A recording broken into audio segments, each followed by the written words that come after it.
एक आदमी की डरावनी आवाज सुनाई देती है। तारा नहीं, साया, मौत का साया। जैसे ही वर्चस्विनी ये आवाज सुनती है, उसके पैर डर के मारे थर-थर कांपने लग जाते हैं। उसके दिमाग में वहां से भागने का ख्याल अभी आया ही था कि उसके आसपास ढेर सारा धुआं जमा होने लग जाता है। वर्चस्विनी अपने हाथों से उस धुएं को अपने पास से हटाते हुए कहती है, ये धुआं कैसा फैल रहा है? जैसे ही उस धुएं की महक वर्चस्विनी की नाक में पड़ती है, वर्चस्विनी का सिर घूमने लग जाता है और वो धड़ाम से फर्श पर गिरते हुए बेहोश हो जाती है। वर्चस्विनी के फर्श पर गिरते ही काले साए की हंसी ग्रेवयार्ड कोठी के अंदर गूंजने लग जाती है। कुछ देर बाद जब वर्चस्विनी अपनी आंखें खोलती है तो अपने आप को बंधा हुआ पाती है। वर्चस्विनी के हाथ पैर काली रस्सी से बंधे हुए थे। वो रस्सी दिखने में ऐसी लग रही थी जैसे उस रस्सी को काले धुएं से बनाया गया हो, जिनमें अभी भी गोल गोल मूवमेंट हो रहा था। वो वर्चस्विनी के हाथ में घूमे जा रही थी, पर उनकी पकड़ इतनी मजबूत थी कि वर्चस्विनी अपने हाथ नहीं छुड़ा पा रही थी। वर्चस्विनी खड़ी हुई थी, उसके हाथ पैर दोनों बंधे हुए थे। कमरे के अंदर अंधेरा नहीं था। पीली रोशनी जैसे लालटेन और मशाल में से निकलती है, वही पीली रोशनी पूरे कमरे के अंदर फैली हुई थी। वर्चस्विनी जिस कमरे के अंदर मौजूद थी, जब उस कमरे के आसपास अपनी नजरें घुमाती है तो उसे वो कमरा जाना पहचाना लगता है। उसे ऐसा लगता है जैसे उस कमरे के अंदर वो कई बार तारा के साथ आ चुकी थी। वर्चस्विनी अपने आसपास देखते हुए कहती है, ये तो रूम नंबर 666 है, वही कमरा जिसमें यक्षिणी को कैद किया गया था।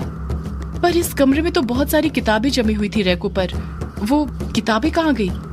और उस काले साए ने मुझे इस कमरे के अंदर ऐसे बांध कर क्यों रखा है? वो काला साया करना क्या चाहता है? वो है कहाँ पर? वर्चस्विनी के दिमाग में इस वक्त कई सारे सवाल घूम रहे थे।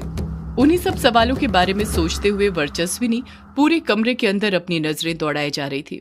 वर्चस्विनी कमरे के हर कोने में देख ही रही थी कि तभी उसकी नजर फर्श पर पड़ती है। फर्श पर नजर पड़ते ही उसे उसके कुछ सवालों का जवाब खुद ब खुद मिल जाता है। फर्श पर देखकर उसकी आंखें फटी की फटी रह जाती हैं। उसके अंदर का डर और बढ़ जाता है और डर के कारण वो कांपने लग जाती है। फर्श पर कोई और नहीं बल्कि वो काला साया मौजूद था, जो वहीं पर पालकी मारकर बैठा हुआ था। काले धुएं से आदमी के शरीर की बनावट की तरह उसका शरीर बना हुआ था, जिस कारण उसका सिर, हाथ पैर सब दिख रहे थे, लेकिन कोई चेहरा नहीं था। बस बड़ी बड़ी दो पीली खौफनाक आंखें थी। उस काले साए के सामने ही ताबूत रखा हुआ था, वही ताबूत जिसके अंदर अनुराग का शरीर रखा हुआ था। वो काला साया फर्श पर बैठे बैठे मंत्र बड़बड़ाते हुए कहता है, ओहम ह्रीम क्लीम ऐम आसुरी रक्त वास से अघोर, अघोर कर्म करकी के अदृश्य दृश्यतरम दृश्यतरम। ओहम ह्रीम क्लीम ऐम आसुरी रक्त वास से अघोर, अघोर कर्म करकी के अदृश्य दृश्यतरम दृश्यतरम। वो काला साया बार बार यही मंत्र दोहराया जा रहा था। जैसे ही उसका मंत्र जाप पूरा होता है, देखते ही देखते फर्श पर बड़ा सा आंख का निशान दिखाई देने लग जाता है। वो आंख का निशान इतना बड़ा था कि उसने कमरे का आधे से ज्यादा हिस्सा घेर लिया था। उस आंख के निशान को देखकर ऐसा लग रहा था जैसे वो सालों से उसी फर्श पर मौजूद हो, पर मंत्रों की शक्ति से उसे अदृश्य करके रखा गया हो। उस आंख के निशान के बीचों बीच जो पुतली थी वो लाल दिखाई दे रही थी। उस बड़ी सी पुतली के अंदर खून जमा हुआ था जो कि सूख गया था। उस आंख की पुतली के अंदर चटर्जी के 4 साथियों का ही खून जमा हुआ था, जिनकी उस दिन उस काले साए ने बलि दी थी, जो उनके शरीर से निकलकर आंख की पुतली में आकर ठहर गया था। अब वो खून सूख चुका था। उस आंख के निशान और खून से जमी हुई पुतली को देखकर वर्चस्विनी की रूह कांप गई थी। अब वो और ज्यादा डरने लग गई थी। वो काला साया बार बार एक नजर आंख की पुतली की तरफ मार रहा था तो दूसरी नजर खिड़की की तरफ मार रहा था, जहां से सफेद चांद दिखाई दे रहा था। चांद को बड़े बड़े काले बादलों ने घेर कर रखा हुआ था। वो काला साया अपना मुंह खिड़की की तरफ ही करके फर्श पर बैठा हुआ था। उस काले साए को देखकर ये बात साफ समझ आ रही थी कि वो किसी चीज का बेसब्री से इंतजार कर रहा था। वर्चस्विनी खड़े खड़े ही अपने हाथ पैर छुड़ाने की कोशिश करने लग जाती है। कमरे के अंदर सन्नाटा छाया हुआ था, जिस कारण आहट होने लग जाती है और वो काला साया उस आहट को महसूस कर लेता है। वो काला साया अपनी नजरें ऊपर करते हुए वर्चस्विनी को घूरते हुए कहता है, तो होश आ गया वर्चू? तुझे क्या लगा तू यहाँ से बचकर भाग जाएगी? मेरी नजरों से कोई नहीं बच सकता, कोई भी नहीं। मैं जब चाहूं जिसे चाहूं यहाँ पर बुला सकता हूँ और उसे यहाँ पर आना ही होगा। ये मेरी कहानी है, मेरी। वर्चस्विनी पलटकर कुछ नहीं कहती है, बस डरी डरी सहमी हुई सी उस काले साए को देखती रहती है। काला साया चांद की तरफ गौर से देखते हुए कहता है, अभी तो काफी वक्त है, तुझे इतनी जल्दी होश में नहीं आना चाहिए था। अभी तेरा काम नहीं है, तेरा काम तो बाद में है। जब तक क्या करें हम? वो काला साया वर्चस्विनी की तरफ वासना भरी नजरों से देखते हुए कहता है, वही करें जो एक मर्द और औरत अक्सर अकेले में करते हैं। ये बात सुनते ही वर्चस्विनी और ज्यादा डरने लग जाती है। वो अपने आप को छुड़ाने की कोशिश करने लग जाती है पर नहीं छुड़ा पाती है। वो काला साया वर्चस्विनी के उभरे बदन को नीचे से लेकर ऊपर तक देखते हुए कहता है, तेरा बदन कितना मनमोहक है। ये तो मेरे बनाए माया जाल से भी बड़ा माया जाल है जिसमें हर मर्द फंस जाता है। वो प्यास जो उस रात अधूरी रह गई थी तारा की वजह से, उसे आज मिटा देता हूँ, अभी मसल देता हूँ तुझे। डर के कारण वर्चस्विनी के माथे पर पसीने की बड़ी बड़ी बूंदें आने लग जाती हैं। उसका बदन पसीने से भीग जाता है। उसका पसीने से भीगा हुआ चुस्त बदन उस काले साए को अपनी तरफ और आकर्षित करने लग जाता है। वो काला साया वर्चस्विनी के पास जाते हुए कहता है, डर मत, आज हम वो काम नहीं करेंगे। आज तो मैं तुझे दूसरे काम से लेकर आया हूँ। वर्चस्विनी कुछ हिम्मत के साथ डरते हुए कहती है, कैसा काम? काला साया बात को घुमाते हुए जवाब देता है, वो काम जो सालों से अधूरा है। अगर युग ना होता तो वो काम मैं पूरा ही नहीं कर पाता, पर आज उसकी बदौलत वो काम पूरा होगा। वर्चस्विनी के कुछ समझ नहीं आ रहा था कि वो काला साया किस काम की बात कर रहा था। आज रात युग की बदौलत उसका क्या काम होने वाला था। अगले ही पल वर्चस्विनी के मन में तारा का ख्याल आता है। उसे तारा की फिक्र होने लग जाती है।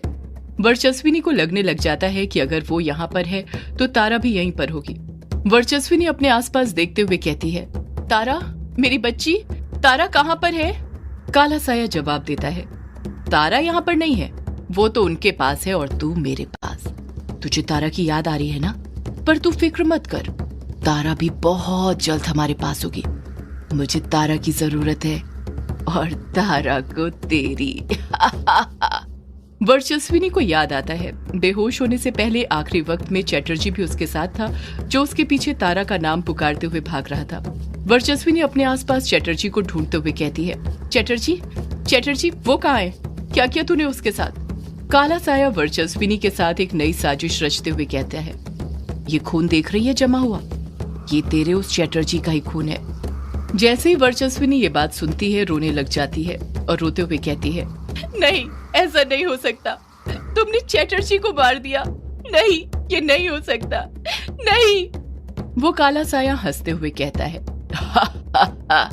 रो मत वर्चू, अभी रोने का वक्त नहीं आया है, चैटर्जी जिंदा है। रोना तो तुझे तब है जब मैं एक एक करके सबको मार दूंगा, किसी को नहीं छोड़ूंगा, सब मरने वाले हैं। उस काले साए की बात सुनकर वर्चस्विनी और डर जाती है। उसने अपनी निगाहें फर्श पर पुतली के अंदर जो खून जमा हुआ था उसी पर टिकाई हुई थी। वर्चस्विनी को लग रहा था काला साया अभी भी उससे झूठ बोल रहा है। काला साया वर्चस्विनी की आंखों में देखकर ये बात समझ जाता है और अपनी बात आगे जारी रखते हुए कहता है, डरो मत वर्चू, ये खून चैटर्जी का नहीं है बल्कि उसके 4 साथियों का है। वही 4 साथी जो मोनिका के कातिल की तलाश में यहाँ तक आ गए थे। उन्हें क्या पता था वो मोनिका के कातिल की नहीं बल्कि अपनी मौत की तलाश कर रहे हैं। वर्चस्विनी काले साए की बात गौर से सुनती रहती है, कुछ बोलती नहीं है। काला साया आगे कहता है, अपनी शक्तियां बढ़ाने के लिए मुझे बलि की जरूरत थी और उस दिन बलि के बकरे खुद मेरे पास चलते हुए ग्रेवयार्ड कोठी में आ गए तो मैं क्या करता? मार दिया मैंने, एक ही झटके में चैटर्जी के उन 4 साथियों को हलाल कर दिया उन्हें। मैं तो उसी वक्त चैटर्जी की भी बलि चढ़ाने वाला था, लेकिन इतना कहकर काला साया खुद चुप हो जाता है। उसकी पीली आंखों में वो पल गुजरने लग जाता है जब वो चैटर्जी को मारने वाला था पर किसी वजह से नहीं मार पाया, जिस बात का अफसोस उसे आज तक था। वर्चस्विनी बड़ी हिम्मत करके हिचकिचाते हुए कहती है, लेकिन क्या? वो काला साया गुस्से के साथ कहता है, मैं उसकी बलि नहीं चढ़ा पाया। वर्चस्विनी हड़बड़ाहट के साथ अगले ही पल पूछ बैठती है, बलि नहीं चढ़ा पाए पर क्यों? काला साया और ज्यादा गुस्से के साथ बोल पड़ता है, क्योंकि वो साला खंडित है। वर्चस्विनी मुंह बनाते हुए कहती है, खंडित है मतलब?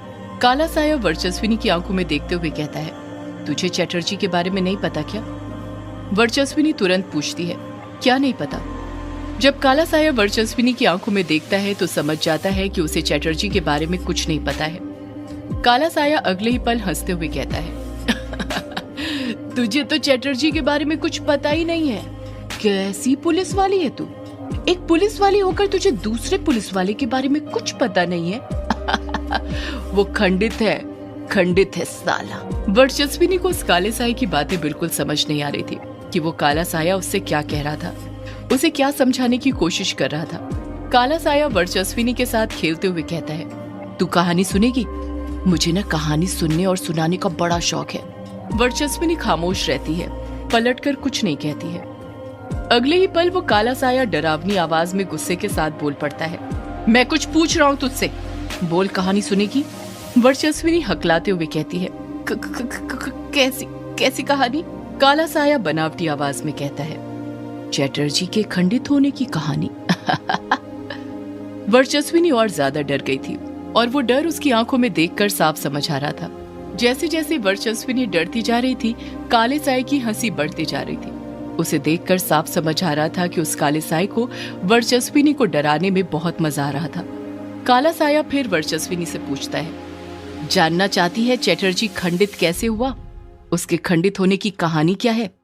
वर्चस्विनी कहती कुछ नहीं, बस डरते हुए हाँ में अपना सिर हिला देती है।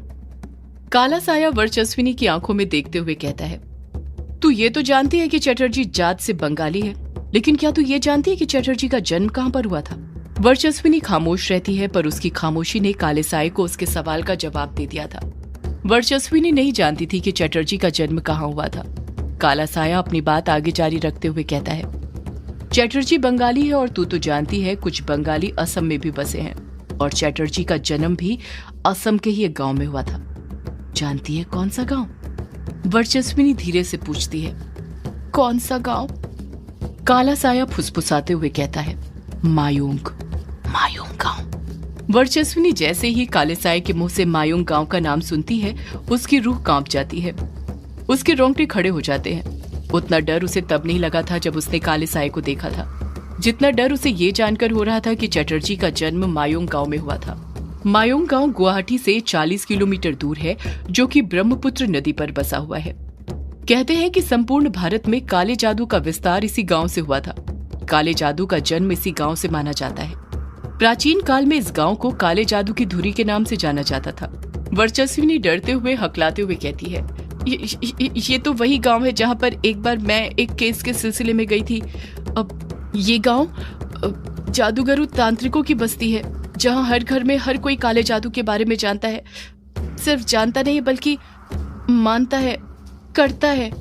काला साया हंसते हुए कहता है, हाँ वर्चू, मैं उसी मायूंग गांव की बात कर रहा हूँ, जिसे पौराणिक काल में मायांग कहते थे। वही मायांग जहां से घटोत्कच ने कई जादुई शक्तियां हासिल करी थी। तब जाकर उसने महाभारत की लड़ाई में हिस्सा लिया था। इसी मायूंग गांव में चैटर्जी का जन्म हुआ है। जिस तरह मायूंग शब्द संस्कृत के माया शब्द से बना है, जिसका मतलब होता है भ्रम, उसी तरह चैटर्जी ने तुम सबको भी एक भ्रम में रखा हुआ है।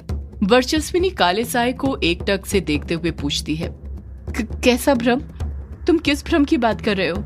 काला साया हंसते रहता है, कुछ जवाब नहीं देता है। वर्चस्विनी फिर पूछती है, बोलो कैसा भ्रम? सदियों से है पुराना